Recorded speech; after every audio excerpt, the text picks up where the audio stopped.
নমস্কার, আদাব। Crime petrol দস্তাকে আপনাদের সকল দর্শকদের আরও একবার স্বাগত জানাই।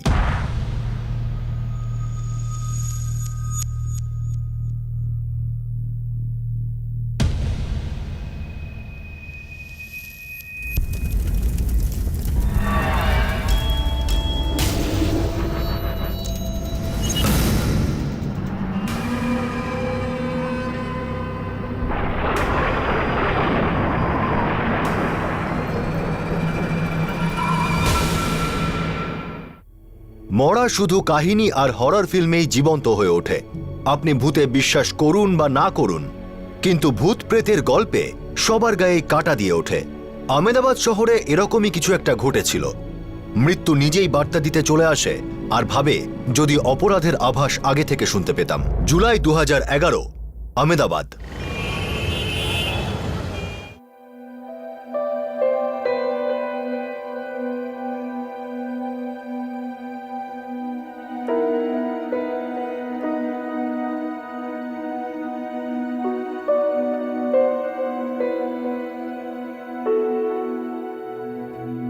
বাই পাপা। বাই সোনা, সাবধানে যেও। কেমন?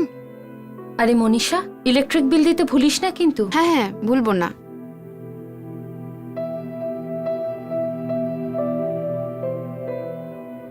সেজল, হুম, বাবা নর্মদা নদীকে খুব ভালোবাসতো, তাই না? প্রায় উনি একটাই কথা বলতেন, ভরুচে নর্মদার পাশে বসতে ওনার খুব ভালো লাগতো। কালী ভরুচে যাই আর গিয়ে নর্মদা নদীতে বাবার অস্থি বিসর্জন দিয়ে আসি। এটা কি বলছো তুমি? এখন তো সবে 7 দিন হয়েছে।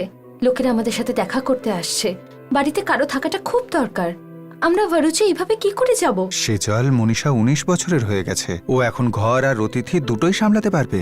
কিন্তু আমি বুঝতে পারছি না যে তোমার এত তাড়া কিসের।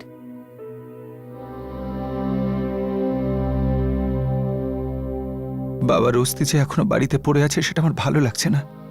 মনে হচ্ছে বাবা যেন আমাকে বলছেন, বাবা আমার অস্থিকে নর্মদাতে ভাসিয়ে দে, এক্ষুনি ভাসিয়ে দে। এছাড়াও একটা কাজ ছিল। কি? ভরুচ থেকে মনীষার যে সম্বন্ধটা এসেছে সেই ছেলেটাকেও দেখে আসি। কি হয়েছেটা কি বলো তো তোমার? আমরা এখনো পর্যন্ত বাবার অস্থি ভাসাইনি। সেজলের সম্বন্ধটা বাবা এনেছিল, মনে আছে তোমার? তুমি যা ভালো মনে করো, কিন্তু সকালে তাড়াতাড়ি বেরিয়ে গিয়ে রাতে তাড়াতাড়ি চলে আসবো। মেয়েদের এরকম বাড়িতে একা রেখে গেলে আমার খুব দুশ্চিন্তা হয়।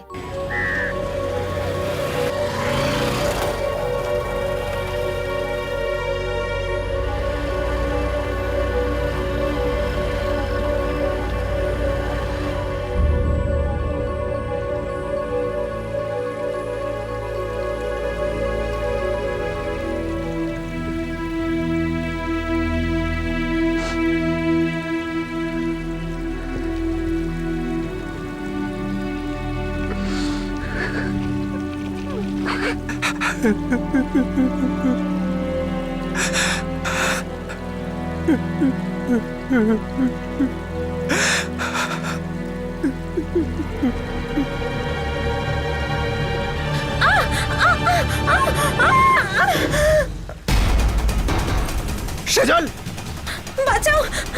সেজল, কে কোথায় আছো? সেজল, সেজল, বাঁচাও! সেজল, সেজল, সেজল, সেজল, সেজল, সেজল, বাঁচাও! সেজল, সেজল, সেজল।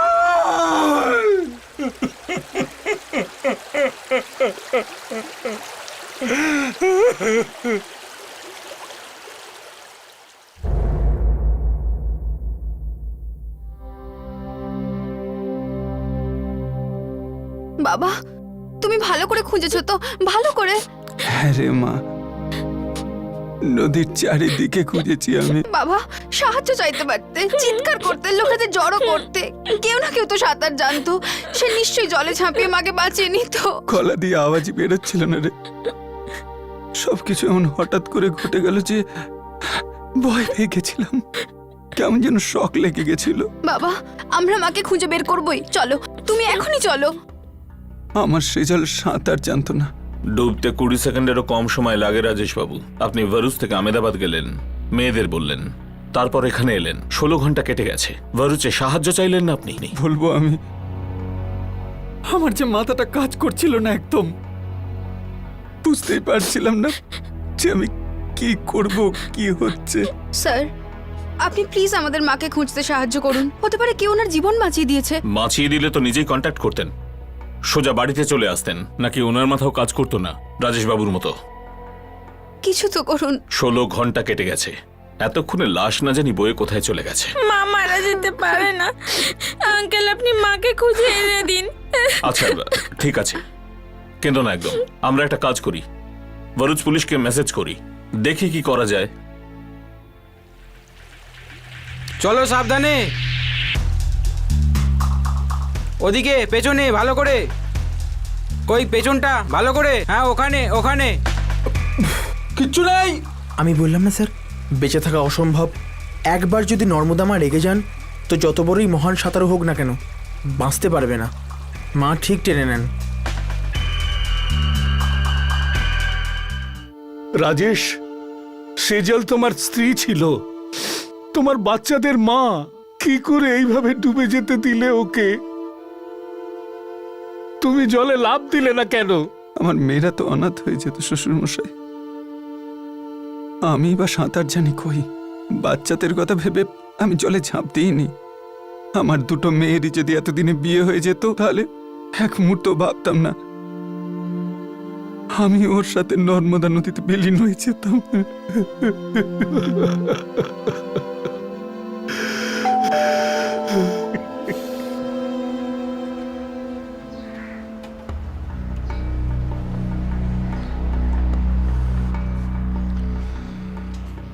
আমাদের টিম আর গ্রামের লোকেরা উপর থেকে নিচে 30 কিলোমিটার পর্যন্ত খুঁজলাম, সমুদ্র পর্যন্ত খুঁজেও কিছু পাওয়া যায়নি। হয়তো লাশ নদী থেকে বয়ে সমুদ্রে চলে গেছে। এরকম কি করে হতে পারে? এই রাজেশের বাবার অস্থি ভাসাতে গিয়ে আমার মেয়েই ভেসে গেল। কেউ কোনো সাহায্য করেনি, কিচ্ছু করেনি। আজ পর্যন্ত আমি এরকম কোনোদিন শুনিনি, কখনো শুনিনি। কিন্তু আমি নিজের চোখে দেখেছি, এক মুহূর্তে নদী আমার স্ত্রীকে কেড়ে নিল। আমি যদি কিছু করতে পারতাম, আমি কি করতাম না? এই কথাটার কি মানে যে আমি আজ পর্যন্ত শুনিনি? ও তাহলে নদীতে বয়ে যেত না, বয়ে যেত না নদীতে। জানি না নদী আমার থেকে কোন জন্মের বদলা নিচ্ছে, জানি না কোন জন্মের বদলা নিচ্ছে। আমি এই নদীর ঘটনার থেকে কিছু একটা গন্ধ পাচ্ছি। 7 দিন আগে রাজেশের বাবার মৃত্যু হয়, আর ওনার অস্থি ভাসাতে গিয়ে রাজেশের স্ত্রী নদীতে ভেসে যায়। মানসি নদীটা খুবই গভীর, কিন্তু তার থেকেও গভীর ষড়যন্ত্র।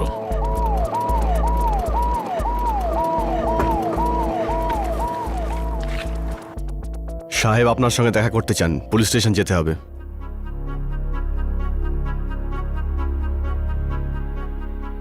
তোমার ঠাকুরদা কিছুদিন আগে মারা যান। হ্যাঁ মেডিকেল রিপোর্ট বলছে যে হার্ট অ্যাটাক।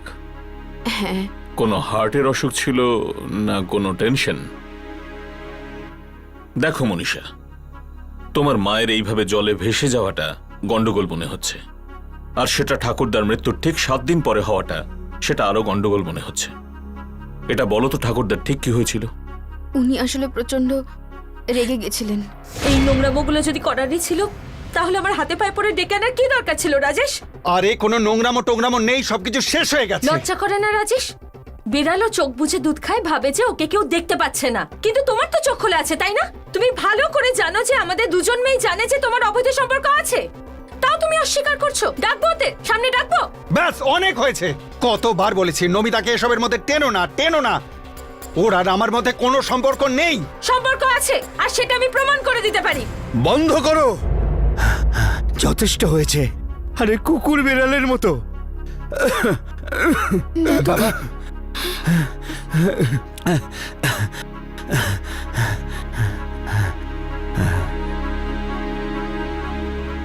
কোনো লাজ কিংবা লজ্জা কিছু আছে এ বাড়িতে নাকি নেই?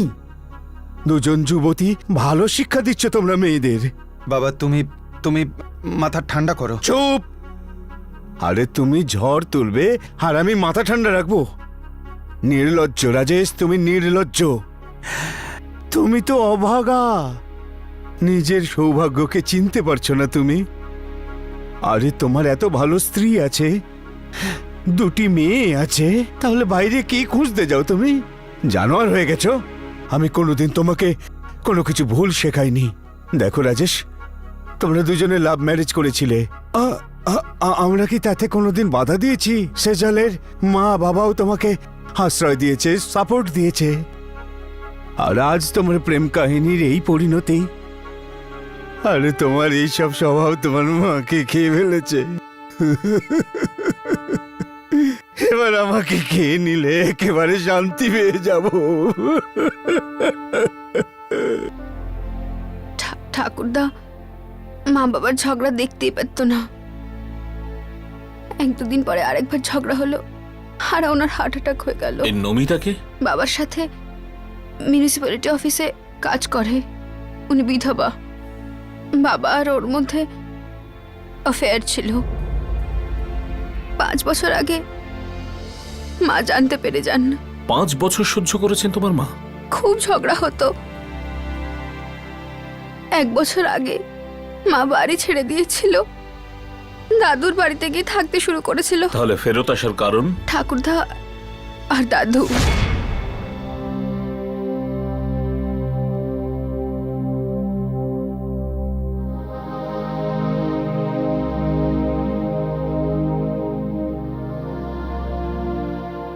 বাবা রাজেশ, তুমি আর সেজল ডিভোর্স নিচ্ছ তো ভালো কথা, কিন্তু মনীষা আর জিগনার কথা তো ভাবো। ওই বাচ্চা মেয়ে দুটো বিয়েকে কি সম্মান দিতে পারবে? ওরা আদৌ আর বিয়ে করতে পারবে?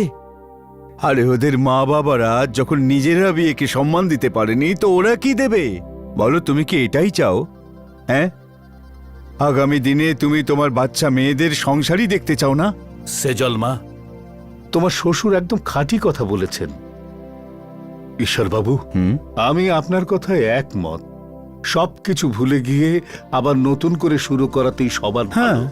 আমি তো আজ পর্যন্ত কোনো ভুল করিনি, কিন্তু রাজেশ তো পাপ করেছে। তাও আমি ওকে ক্ষমা করতে রাজি আছি। কিন্তু ও কি নমিতাকে ভুলতে পারবে?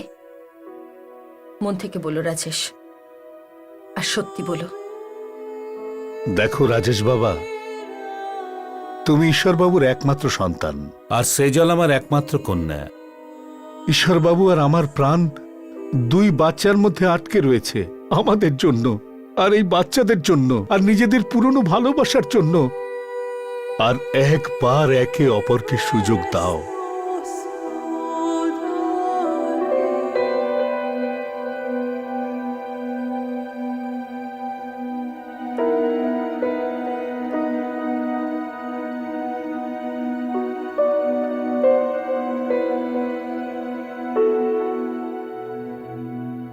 এটা 1 বছর আগের ঘটনা? স্যার 9 মাস আগের ঘটনা। তাহলে তোমার বাবা নমিতার সঙ্গে আবার সম্পর্ক করে, প্রতিজ্ঞাও ভাঙে, আর তোমার মায়ের মনও আবার ভেঙে দেয়। উপরে উপরে এই কেসটা দেখলে একটা অ্যাক্সিডেন্ট কেস বলে মনে হচ্ছিল। রাজেশ আর সেজল বাবার অস্থি জলে ভাসাতে নিয়ে যায়, কিন্তু দুর্ভাগ্যবশত সেজল জলে ভেসে যায় আর ডুবে মারা যায়। কিন্তু পুলিশের মনে সন্দেহ তখনই চাড়া দেয় যখন তারা জানতে পারে যে রাজেশ তার স্ত্রী সেজলকে বাঁচানোর জন্য কিছুই করেনি, একটা সামান্য চেষ্টাও করেনি, সাহায্যের জন্য চিৎকারও করেনি। স্বাভাবিকভাবেই পুলিশের কাছে পুরো ব্যাপারটাই গোলমাল মনে হতে থাকে। এই গোলমেলে ব্যাপারটায় অন্য কিছু কি ছিল? রাজেশের কথার মধ্যে কি কোনো সত্যতা ছিল নাকি ছিল না? দেখুন, আমাদের পুরো ডাউট আছে যে এই কেসটা অ্যাক্সিডেন্টের কেস না। সেজল পুল থেকে ভুল করে পড়ে যায়নি, অন্য কিছু ঘটেছে, অপরাধ হয়েছে। আপনার কাউকে সন্দেহ হয়? সন্দেহ করে কি কিছু হবে? সেজল কি ফেরত আসবে? আমার নাতনিরা কি ওর মাকে ফেরত পাবে? না, পাবে না, কিন্তু সেজলের আত্মা হয়তো শান্তি পাবে।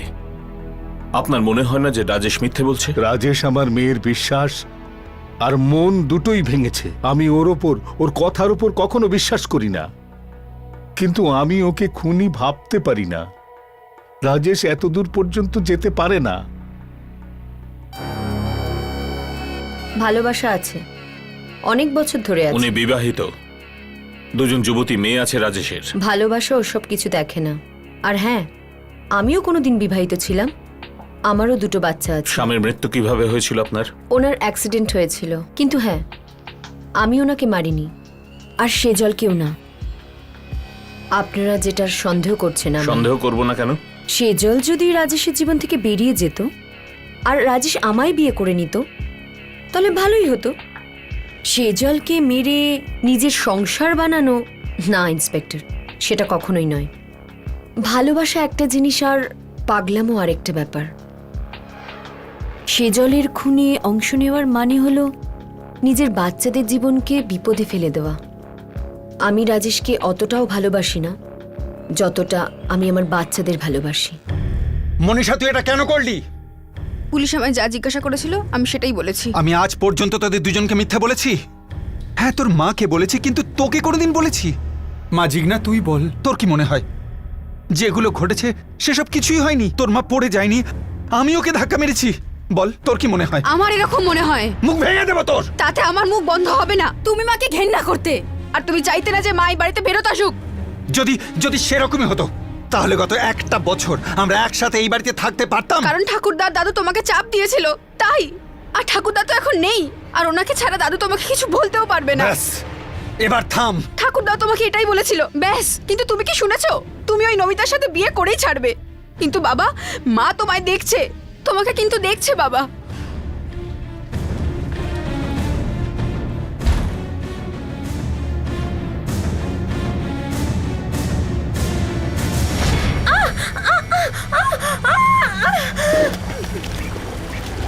সেজল, বাঁচাও, সেজল, আমাকে বাঁচাও। সেজল, সেজল, সেজল,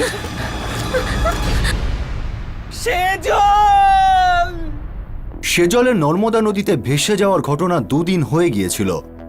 পুলিশের পুরো তদন্ত শুধুই রাজেশের দিকে ইঙ্গিত করছিল। পুলিশের কাছে কোনো মজবুত প্রমাণ বা সাক্ষী ছিল না যা প্রমাণ করে দেবে এটা অ্যাক্সিডেন্ট নয়, খুন ছিল। এমন মনে হচ্ছিল যে এই কেসটা সত্যিটা রাজেশ ছাড়া আর কেউই জানে না, কিন্তু সেরকম ছিল না। সেজলের সত্যিটা আরও একজন মানুষ জানতেন, কিন্তু তিনি কে ছিলেন?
সেজল, তুমি কিভাবে?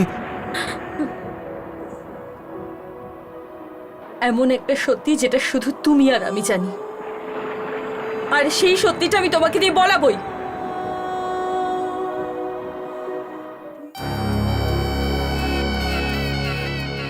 আমি মিথ্যে বলেছি, আমি সবাইকে মিথ্যে বলেছি।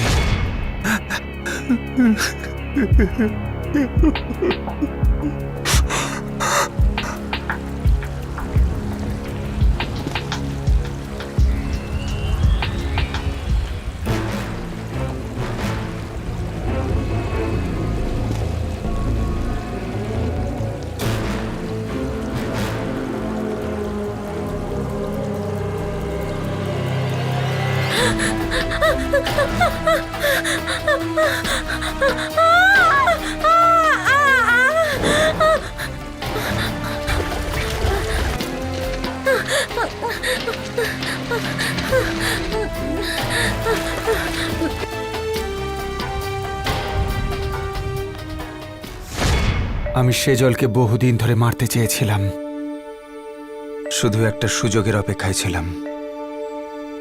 সুযোগ পেতেই আমি সমস্ত প্ল্যান করে ফেলি।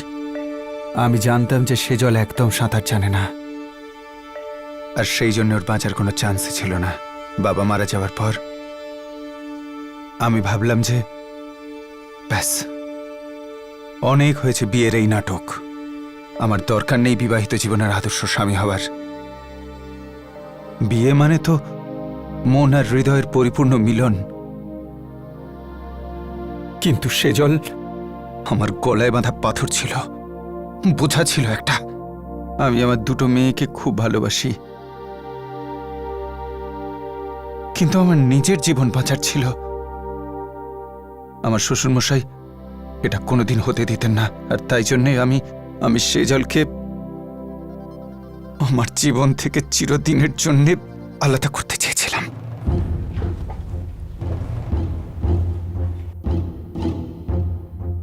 আজ তোমার ভেতরের এই হরিশ্চন্দ্র জাগলো কি করে? ভয়ের চোটে নাকি অনুশোচনায়?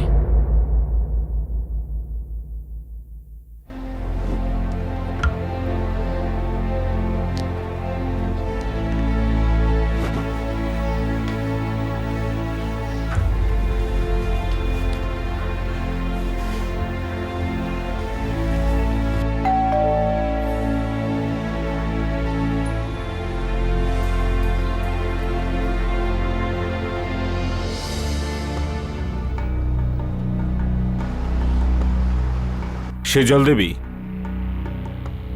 আপনি মৃত্যুকে জয় করে ফেরত এলেন কি করে? আমায় ফেরত পাঠানো হয়েছে সত্যিটা বলার জন্য। ফেরত পাঠিয়েছে? কে পাঠিয়েছে? আমার মৃত্যু। হয়তো নর্মদা মায়ের এটাই দয়া ছিল, জলের অত বেশি স্রোত থাকা সত্ত্বেও আমি ঠিক মতো পাড়ে গিয়ে উঠি।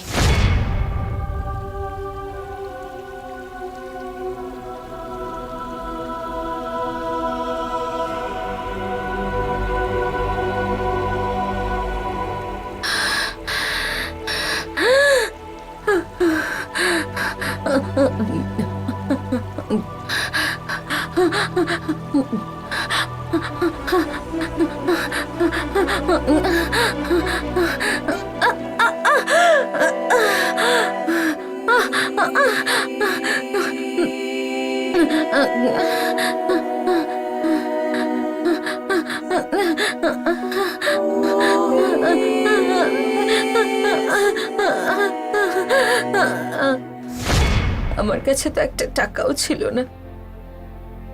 তারপর একজন লোককে পাই, যেন ভগবান তাকে পাঠিয়েছিলেন। তিনি আমাকে আহমেদাবাদে ছেড়েছেন। এইরকম কেস কোনোদিন দেখিওনি, শুনিওনি।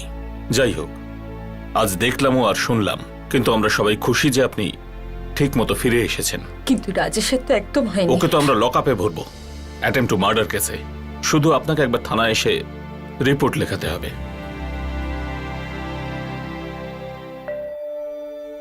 অ্যাটেম্পট টু মার্ডার মানে খুন করার চেষ্টা। এই কেসে সেজলের স্বামী রাজেশ আগে থেকেই পুলিশের হেফাজতে ছিল। এখন দরকার ছিল যে সেজলের দিক থেকে পুলিশ কমপ্লেন করা হোক, যার ভিত্তিতেই রাজেশের বিরুদ্ধে চার্জশিট তৈরি করা হবে। এবার এই সিদ্ধান্ত সেজলের নেওয়ার ছিল যে ও কি ধরনের পুলিশ কমপ্লেন করবে আর ওর বাচ্চাদের ভবিষ্যতের উপর কি প্রভাব পড়বে। অনেকগুলো জটিল প্রশ্ন ছিল আর সব উত্তরগুলো আটকে ছিল সেজলের একটা কমপ্লেনের উপর। শেষমেশ কি সিদ্ধান্ত নেওয়ার ছিল সেজলের?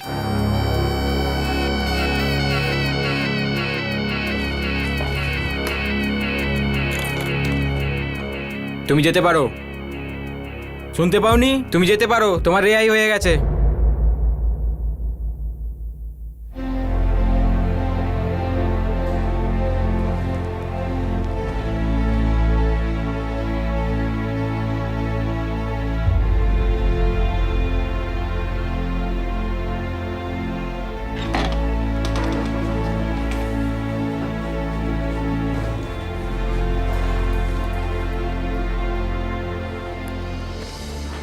তোমার স্ত্রী তোমার বিরুদ্ধে কোনো অভিযোগ করেনি। এখন জবরদস্তি তো রেখে দিতে পারবো না। তুমি মুক্ত, যেতে পারো।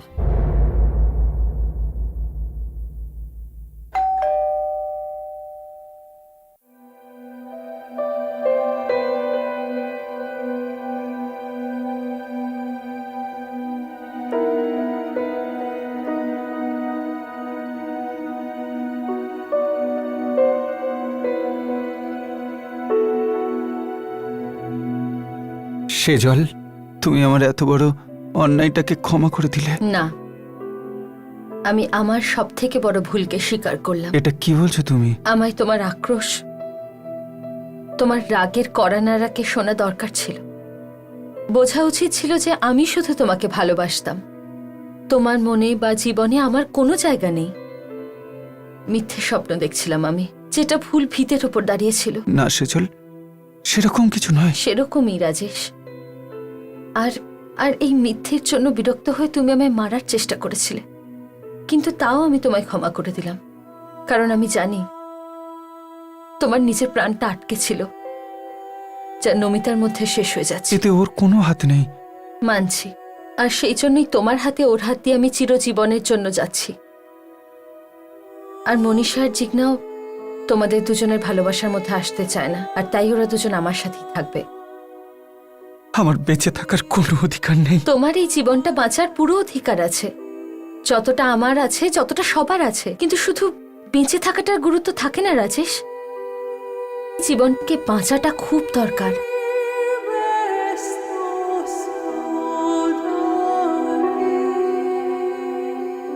বাবা আমায় ক্ষমা করে দেবেন।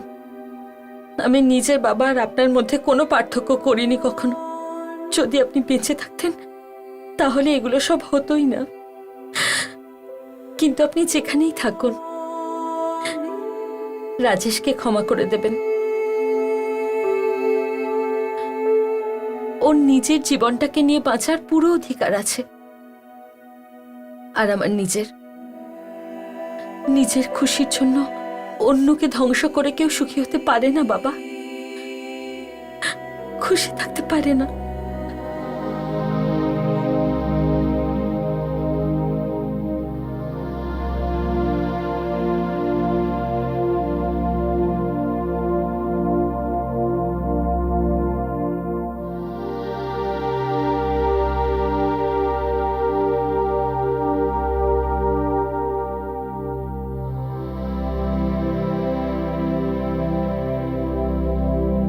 খুনের পর রাজেশ যখন সেজলকে দেখল, ওর তখন মনে হলো ও কোনো ভূত দেখছে।